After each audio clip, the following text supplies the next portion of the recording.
Les amis, bonjour à tous, j'espère que vous allez bien et que tout se passe pour le mieux pour vous. La France gagne sa finale de la Ligue des Nations contre l'Espagne, 2-1, dans un match où il y a trop de trucs à dire, les gars. Il y a trop de trucs à dire. Alors déjà, je suis très content, premièrement, et je suis très content d'avoir assisté aux deux derniers matchs de la France, contre la Belgique et contre l'Espagne. Je vous promets, à un moment donné, je suis en train de me dire, est-ce que j'ai eu plus de plaisir à voir une demi et une finale de la Ligue des Nations ou une demi et une finale de l'Euro? Et parfois même de Coupe du Monde. C'est pour dire que cette trêve-là, elle leur a fait plaisir. D'habitude, les trêves, on leur dit gna gna. Là, franchement, ça a fait grave plaisir. Je trouve que les confrontations, elles ont été jouées comme des matchs. Voilà, la Ligue des Nations, c'est quelque chose qui, comme je l'ai dit l'année dernière avec le Portugal, moi je fais pas partie de ceux qui quand c'est pas leur équipe, ils ont dit je sais pas quoi, quand c'est leur équipe, non, la Ligue des Nations, autant l'année dernière, on savait pas ce que c'était, c'est vrai. Jusqu'à aujourd'hui, je sais même pas comment on se qualifie dans les huitièmes et tout aussi, j'ai pas trop compris. Mais, ça fait du bien à une équipe. Vous savez, une équipe nationale, surtout là, on est après l'Euro, avant la Coupe du Monde, et la France, elle avait besoin de ça. Elle a besoin de ça parce que là, croyez-moi bien que si l'Euro il se termine et qu'il n'y a pas la Ligue des Nations, je suis désolé, il y a des doutes. Il y a des doutes dans plein de choses et des doutes ont été retirés grâce à ces matchs-là. Même si pendant ces matchs-là, il s'est passé des choses vraiment compliquées. Il a fallu avoir du caractère, il a fallu avoir des individualités. Mais c'est ce qu'on demandait à cette équipe de France, de savoir réagir, de quand elle est menée au score, comment elle va rebondir, d'avoir un caractère et un groupe soudé. Et je pense que ça, là, ça ne peut que renforcer les liens de l'équipe et la rendre encore meilleure. Et franchement, c'est pour ça que je dis que c'est pas inutile. La Ligue des Nations, c'est pas dans l'idée de t'as un trophée qui vaut l'Euro ou la Coupe du Monde, c'est pas dans ça. C'est dans ce que ça va procurer à une équipe, surtout comme l'équipe de France qui avait besoin de se racheter et qui avait besoin de se ressentir et d'être vue comme une équipe qui va être encore, très haut. Alors qu'à l'Euro, tu sors contre les Suisses, machin, alors que Coupe du Monde d'avant, t'étais le tenant du titre. Là, t'es le tenant du titre d'une certaine manière, mais on peut dire plus facilement que t'as fait un faux pas. Parce que quand il fallait gagner quelque chose contre la Belgique et l'Espagne, t'en es sorti gagnant. Je trouve que ça a un mérite. Parce que à la Coupe du Monde, à part l'Argentine qui a un grand nom, mais qui n'était pas une grande équipe à ce moment-là, et la Belgique qui devenait une grosse équipe, je trouve, à la Coupe du Monde après son match contre le Brésil, globalement, tu te dis, t'as pas affronté le Brésil, t'as pas affronté l'Espagne, t'as pas affronté d'équipes comme ça, qui même, j'ai envie de dire l'Espagne, à ce moment-là, c'était pas une équipe de fou non plus. Mais là, à l'Euro, t'as joué l'Allemagne, t'as joué le Portugal, tu bats l'Allemagne, là, tu bats la Belgique, ensuite tu bats l'Espagne. Tu fais des choses qui, je pense, fait vraiment du bien à l'équipe de France. Bref, j'ai parlé un peu de l'équipe de France, je reparlerai de l'équipe de France après, mais j'ai envie de m'arrêter sur l'Espagne parce on a eu des bons débats sur Twitter concernant le football espagnol. Moi, je vais vous dire, je vais m'arrêter à la première mi-temps, parce qu'après, c'est toute une autre analyse, la deuxième. La première mi-temps, je suis désolé, c'est une leçon de football. C'est une leçon de football parce que, oui, tu ne marques pas. Oui, tu n'as pas beaucoup d'occasions, voire presque pas d'occasions en étant l'Espagne, mais ce que tu fais avec une équipe où il n'y a pas de grosses individualités individuelles, et pas des individualités collectives, dans le sens quand je dis individualité collective, c'est le talent collectif plutôt, c'est plus cohérent, le talent collectif, les joueurs, ils l'ont. La technique, le jeu de passe, le savoir prendre les espaces, la discipline de cette philosophie, ils l'ont. C'est sûr qu'il manque du Ansu Fati, il te manque du David Villa devant, là, ça aurait fait du bien un mec à l'ancienne, très chaud dans la zone, à la Torres, truc. Il manque ce genre d'individualité. Cette Espagne-là, elle a su faire un football qui, pour moi, a montré une leçon en équipe de France, tactiquement, dans la prise des espaces et dans le fait de totalement priver l'équipe en face du ballon. Alors, quand je dis ça, je dis pas t'es en train de gagner au score contre l'équipe de France et tout. Je dis juste que, oui, c'est stérile quand tu marques pas. Bon, ils ont marqué en premier au passage. C'est stérile quand tu marques pas. Mais tu rends l'équipe d'en face, qui est plus dangereuse que toi à la base, encore plus stérile parce qu'ils ont pas le ballon. Ils ont pas le ballon du match et quand ils l'ont, tu le récupères.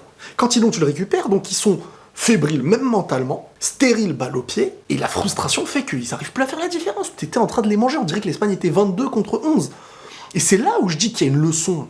Parce que sans individualité réelle offensivement, Voilà, t'as des joueurs qui, quand tu vois cette équipe-là, tu te dis pas, elle va se retrouver dans une finale de compète, elle va pas mettre aussi mal une équipe de France où t'as des Mbappé, Benzema, Pogba, Varane, machin et tout. Tu te dis pas ça. Et voilà, moi je voyais cette équipe d'Espagne priver le ballon certaines équipes. Mais je me suis dit quand même, la France, elle va lui mettre une pression physique qui fera que...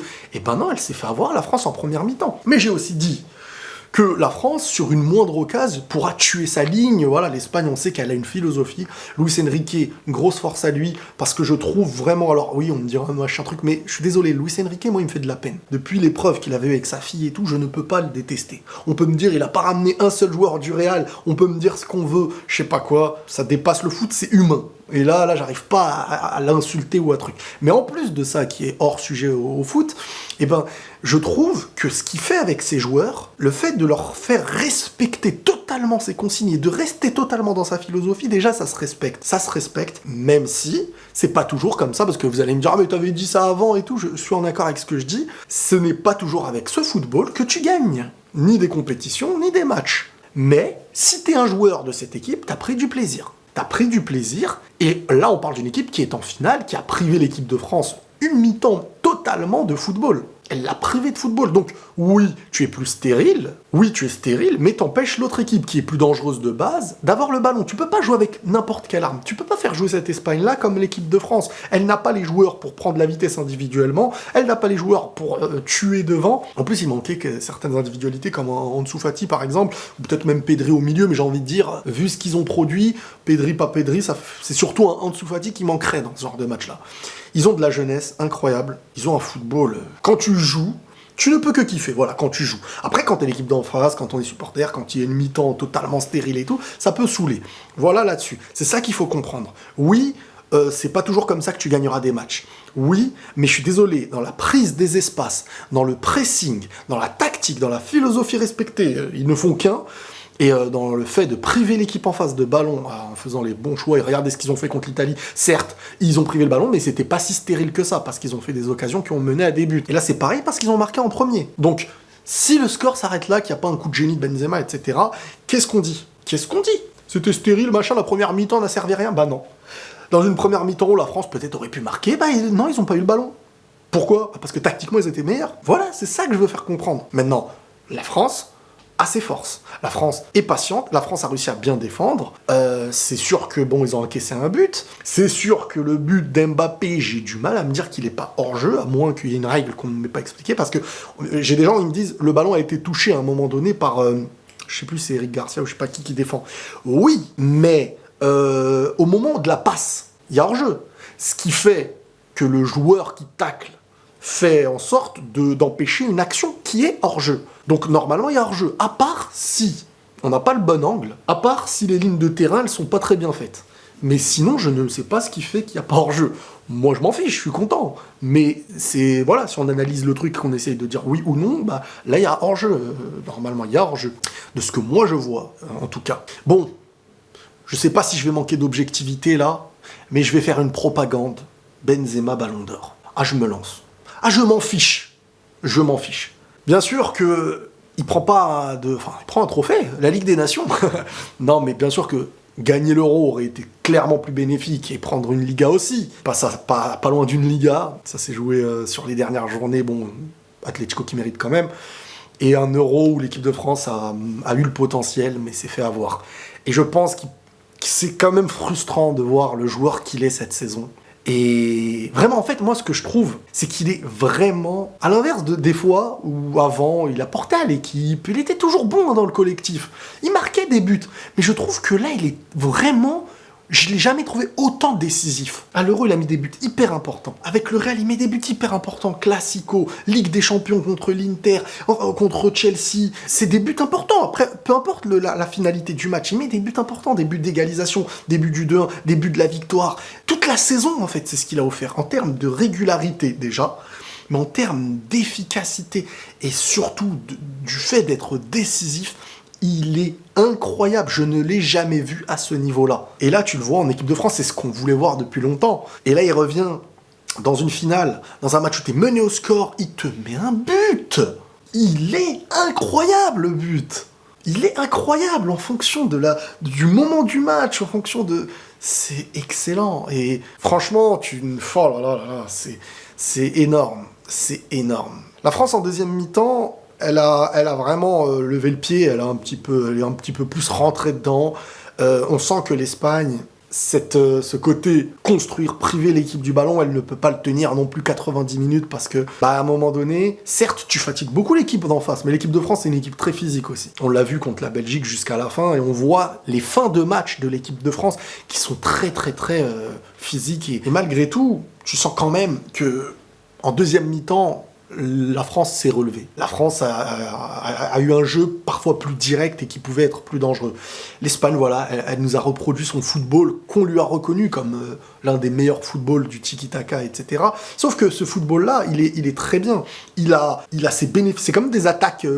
C'est comme dans un jeu. Voilà, il y a les plus et les moins quand tu n'as pas certaines choses. Les plus, c'est que quand il est maîtrisé, ce truc-là, c'est qu'au niveau des espaces, du pressing, etc., tu perturbes de fou une équipe. Sauf que il faut, à un moment donné, sur la dernière ligne offensive, sur les attaquants, il te faut des vraies individualités. Et là, tu deviens une équipe incroyable. Cette Espagne-là manque offensivement d'un attaquant de classe mondiale et d'individualité. Voilà, en mode ça joue. On s'en rappelle, hein, Xavi, Iniesta, Busquets et tout. Ça jouait. Et sur une petite passe profondeur d'un Busquets, d'un Iniesta ou d'un Xavi, d'un coup, ça accélérait pour être l'action du but. Et le mec devant, il arrivait devant le goal, tac, l'appel parfait, le petit piqué de Torres, de Villa, de Pedro ou n'importe qui. C'était vraiment, voilà, même un Fabregas pouvait se permettre de jouer plus haut. Et c'était ça la différence, c'est qu'il y avait les individualités. Là, il y a du talent collectif extraordinaire qui viennent à montrer une leçon parfois de football à n'importe quelle équipe sur une mi-temps et tout.